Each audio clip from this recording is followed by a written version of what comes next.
नमस्कार, T24 channel देख रहे हैं आप और मैं हूं आपके साथ साक्षी सोनी। 2 दिन पहले अनीता कुंडू के घर के ऊपर जाकर के उनसे बातचीत की थी। हालांकि उनके भाई ने बताया था कि वो अभी बेस कैंप के अंदर वापस लौट चुकी हैं क्योंकि मौसम खराब है। लेकिन आपको बता देते हैं, हिसार के किसान की बेटी अपना सपना पूरा करने के लिए, अपने पिता के सपनों को ऊंचाइयों पर चढ़ाने के लिए एक बार दोबारा से माउंट लोहसे को फतेह करने के लिए बेस कैंप से निकल चुकी हैं। तो सिर्फ एक बात हुई, भाई मैं ठीक हूँ और बेस कैंप में पहुंच गई, इतनी ही बात हुई। उसके बाद परसों बात हुई तो जैसे ही बेस कैंप में रेस्ट करने के बाद तबीयत बिगड़ी हुई थी, तो बोले ठीक हूँ मैं, अब दोबारा से तैयारी कर रही हूँ, शरीर को सेट कर रही हूँ और 21 तारीख से दोबारा फिर क्लाइंबिंग के लिए, मिशन के लिए निकलूंगी। तो इतने पैसे आए कहाँ से? क्या कभी सोचा था कि इतने पैसे हम संजो पाएंगे, मिला पाएंगे सिर्फ एक बेटी का सपना पूरा करने के लिए? बस मेन पर्पज यही था जी, बेटी का सपना, बेटी का नहीं मेरे पिताजी का सपना था जी। मेरे पिताजी का सपना ये था, बेटी बेटों से कम नहीं जी। और मेरी बेटी नहीं कहते तो वो बेटा कहते थे, मेरा बेटा एकदम नाम रोशन करेगा। तो शुरुआत में हमको मालूम नहीं था भाई इतना महंगा गेम है, लेकिन शुरुआत में जैसी 2013 में शुरुआत की, 2013 के लिए पहले कहीं कहीं इधर उधर स्पॉन्सर के लिए प्रयास किए, लेकिन स्पॉन्सर नहीं हो पाए।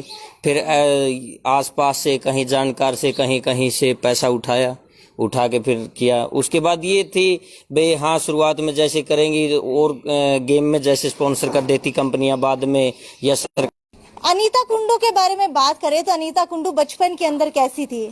बचपन से ही मेहनती थी जी। देखो शुरुआत में, क्योंकि इनकी स्कूली शिक्षा जो रही है कन्या गुरुकुल खरल जींद से रही है, तो गुरुकुल का माहौल आपको पता, शुरुआत से ही वो स्ट्रगल करना सिखाते हैं। मौसम इतना खराब था कि 2 पर्वतारोही को अपनी जान तक गंवानी पड़ी थी। अनीता कुंडू ने ट्विटर पर एक वीडियो पोस्ट कर इसकी जानकारी दी। अनीता कुंडू ने बताया कि वो एक बार फिर से अपने देश का नाम रोशन करना चाहती है और तिरंगे को 8,516 मीटर की ऊंचाई पर फहराना चाहती है। इसी जोश और जुनून के साथ वो फिर से माउंट लोहसे की चढ़ाई शुरू करेंगी। अगर मौसम ने साथ दिया तो इस बार वो अपने मिशन में ज़रूर सफल होंगी। ज्ञात हो कि 14 मई को अनीता कुंडू खराब मौसम के कारण वापस बेस कैंप में लौट आई थी। अनीता कुंडू माउंट लोहसे के बहुत करीब पहुंच गई थी, पर अचानक हुए खराब मौसम ने उनका रास्ता रोक लिया था, उन्हें पीछे हटने के लिए मजबूर कर दिया था। वो वापस कैंप नंबर 4 में आई, लेकिन बेस कैंप में पहुंचना बाकी था। उनके साथ कुछ भी हो सकता था। वो मुश्किल से अपनी जान बचा पाई। जब मौसम खराब हुआ, अनीता 8,200 मीटर पर थी। अनीता कुंडू 12 साल से पर्वतारोहण के साहसिक खेल को खेल रही हैं।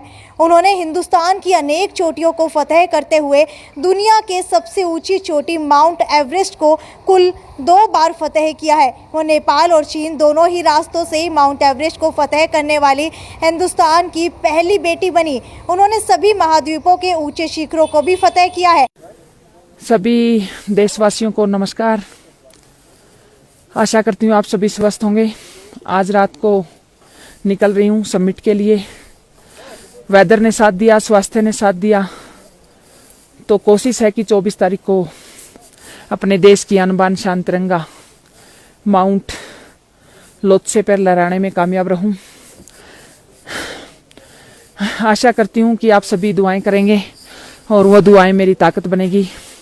आप सभी का सहयोग और साथ मेरे साथ ऐसा ही बना रहे। आपकी अपनी बेटी। जय हिंद, जय भारत। पूरे देश भर की दुआएं पर्वतारोही अनीता कुंडू के साथ हैं। अब देखने वाली बात यह है कि पहले 26 तक सबमिट करना था, अब कितने दिनों के अंदर पर्वतारोही अनीता कुंडू माउंट लोहसे को फतेह करके दोबारा से हिसार पहुंचने वाली हैं। ये थी साक्षी सोनी की रिपोर्ट, T24 चैनल हिसार।